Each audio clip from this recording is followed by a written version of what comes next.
الحمدللہ رب العالمین والصلاۃ والسلام علی رسول الکریم۔ الحمدللہ ماہ ذی الحجہ کا مہینہ ہم سب جانتے ہیں کہ یہ وہ مہینہ ہے جس کے 10 دن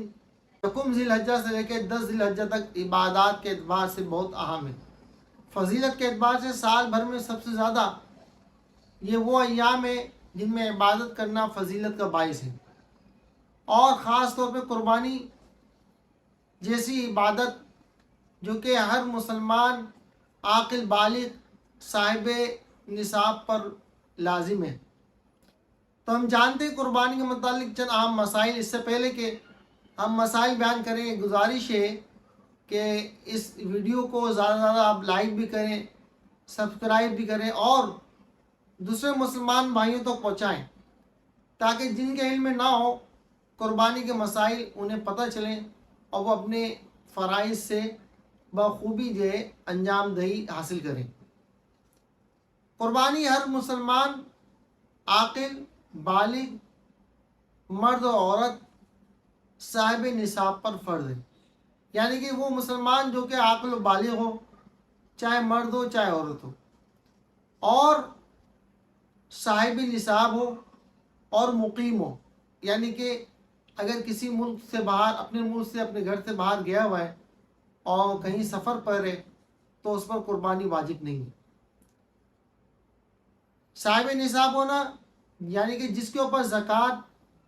فرض ہوتی ہے وہ صاحب نصاب ہے، اس کے اوپر قربانی بھی کرنا واجب ہے، اور یہ سنت ابراہیمی ہے۔ اب ہمارے بہت سے لوگوں میں یہ غلط فہمی پائی جاتی ہے کہ ایک گھر میں اگر 4 افراد ہیں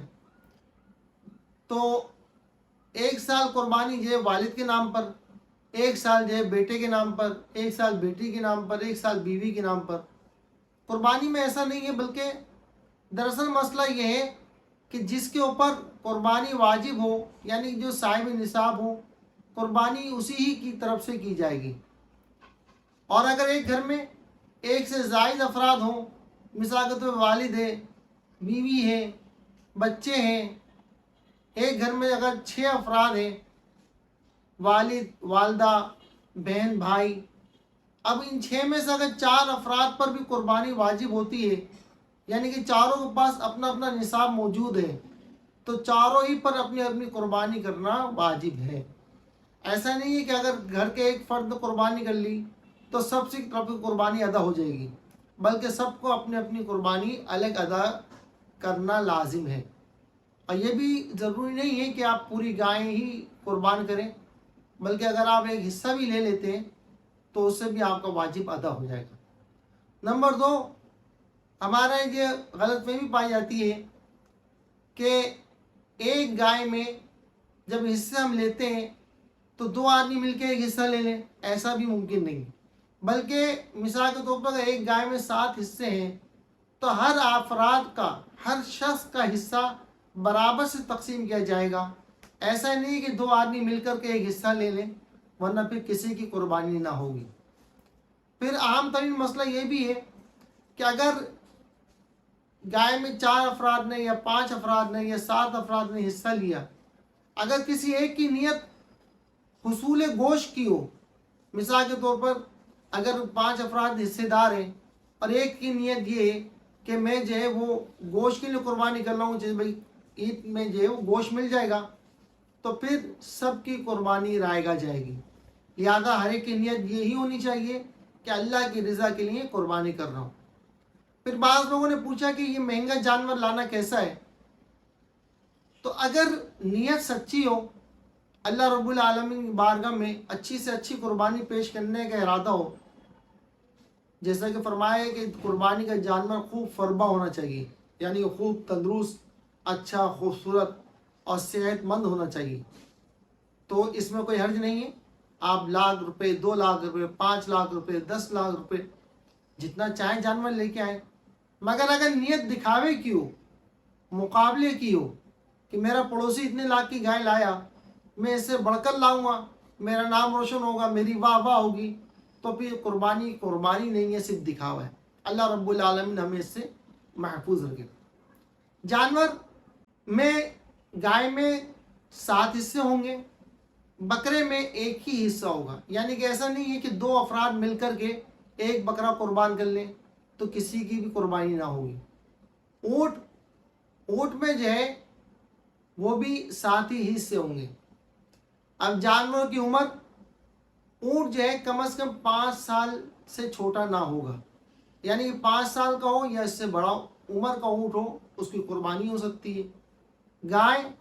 کم از کم 2 سال کی عمر ہونی چاہیے۔ اسی طرح بکرا، بکری یا بھیڑ یا دمبا وغیرہ یہ 1 سال کی عمر کا ہونا چاہیے کم از کم۔ ہاں، دمبے میں ایک رعایت یہ ہے کہ اگر ایسا فربا صحت مند تندرست دمبا جو ہو تو 6 مہینے کا مگر دیکھنے میں وہ سال بھر کا لگتا ہو تو اس کی قربانی بھی جائز ہے۔ اب بعض لوگ یہ پوچھتے ہیں کہ 2 دانت یا 4 دانت یا 6 دانت، تو دیکھیں دانتوں کی اصل عمر سے تعلق نہیں ہے، دانت کا ہونا نہ ہونا یہ ایک الگ بات ہے، اصل ہے عمر کا ہونا۔ اگر آپ کو یقین ہے کہ بکرا اپنی 1 سال کی عمر کو مکمل پہنچ گیا تو اس کی قربانی اب دانت ہو یا نہ ہو قربانی جائز ہے۔ اسی طرح گائے ہیں، اگر 2 سال کی یقینی طور پر عمر کو پہنچ گئے تب بھی قربانی اس کی ہو جائے گی۔ اب ایسا ہے جانور کے اندر ہونا کہ جس کی وجہ سے اس کی قربانی نہ ہو، مثال کے طور پر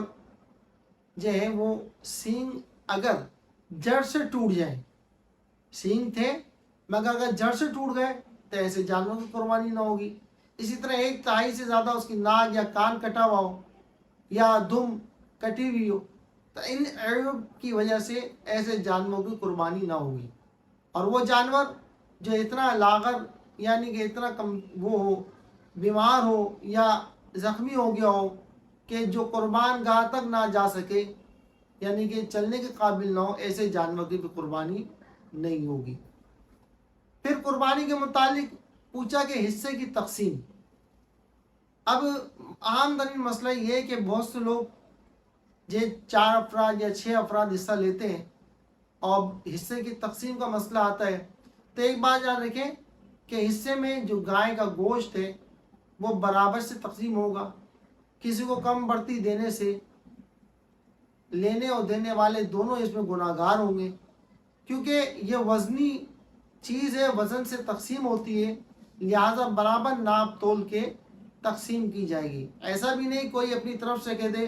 کہ جیسے ہمارا بھی معافی کر لیتے ہیں ایک دوسرے سے، بھائی کمی بیشی ہو گئی تو آپ معاف کر دینا ہے، میں معاف کر دوں گا، تو اس طرح اس معافی سے بھی کام نہیں چلے گا۔ اب اس کا حل کیا ہے؟ اس کا ایک آسان حل علماء اکرام نے یہ پیش کیا کہ آپ گائے کا گوشت اپنے اندازے سے 7 حصوں میں یا 4 حصوں میں جتنے بھی حصے ہیں اس کو تقسیم کر لیں، اور پھر اس میں گردے، پھیپھڑے، کھال، زبان اور دیگر چیزیں جو بھی ہیں ان کو جو ہے اس میں شامل کر لیں اور اس میں جو گوشت کے حصے بنائیں سب میں ڈال دیں۔ اس طرح جو ہے یہ گوشت کے ساتھ ان چیزوں کو شامل ہو جانا، پھر اگر کمی بیشی ہوگی تو پھر اس میں معافی ہے، پکڑ نہیں ہے، حصہ برابر تقسیم ہو جائے گا۔ بعض لوگوں نے پوچھا کہ تول کر جانور خریدنا کیسا ہے؟ تو اس طرح یہ بھی جائز ہے، تول کر کے جانور خرید سکتے ہیں، اس کی قربانی بھی جائز ہے۔ اب ایک اہم مسئلہ اور بھی کہ بعض لوگ کہتے ہیں کہ جی ہم نے پیسے جو ہے وہ اپنی بچی کی شادی کے لیے رکھے ہوئے ہیں، یا ہم نے جو ہے وہ پیسے اپنے مرنے کے بعد اخراجات کے لیے رکھے ہوئے ہیں، یا ہم نے جو ہے پیسے گھر کے لیے رکھے ہوئے ہیں، مثال کے طور پر کسی نے گھر بیچ دیا اور اس کے بعد رقم موجود ہے، تو یہ بات یاد رکھیں یہ ہیلے بہانے نہیں چلیں گے، بلکہ اگر کسی کے پاس صاحب نصاب ہو گیا وہ اور اس کے بعد رقم موجود ہے قربانی کے دنوں میں، اب وہ چاہے مکان بیچنے کے بعد کی رقم موجود ہو یا بچی کی شادی کے لیے رکھی گئی ہو یا کسی بھی غرض کسی بھی مقصد سے رقم رکھی ہے، اگر آپ اس کے مالک ہیں، صاحب نصاب ہیں، آپ کے اوپر قرض نہیں ہے، کچھ بھی نہیں ہے، تو پھر اب آپ کے اوپر قربانی کرنا واجب ہے۔ ایسا نہیں کہ آپ قربانی سے بچ جائیں بلکہ آپ گناہ گار ہوں گے۔ ہاں، لازم نہیں کہ آپ پوری گائے کریں، اگر آپ ایک حصہ بھی لیتے ہیں تب بھی آپ کا واجب ادا ہو جائے گا۔ اسی طرح بعض لوگ کہتے ہیں کہ ہم اتنی لمبی 2-2.5 لاکھ 3 لاکھ کی قربانی کریں، تو یہ کوئی ضروری نہیں ہے کہ ہم قربانی کریں، اس کی جگہ ہم کسی غریب کی مدد کر دیں یا کسی کی شادی کرا دیں تو بھائی آپ کو اسی موقع پر جو غریب کی مدد اور شادی یاد آ رہی ہے. دیکھیں اللہ رب العالمین کی بارگاہ میں 10 ذی الحجہ کو سب سے زیادہ مقرب عمل یہ ہے کہ اس کی بارگاہ میں خون بہایا جائے، یعنی کہ قربانی دی جائے. تو جتنا اچھا جانور ہوگا آپ ذبح کریں گے اللہ رب العالمین کی بارگاہ میں اتنے ہی آپ ثواب کے حقدار ہوں گے. کہ جانور جب ذبح کیا جاتا ہے اس کے ہر بال کے بدلے ایک نیکی ہے.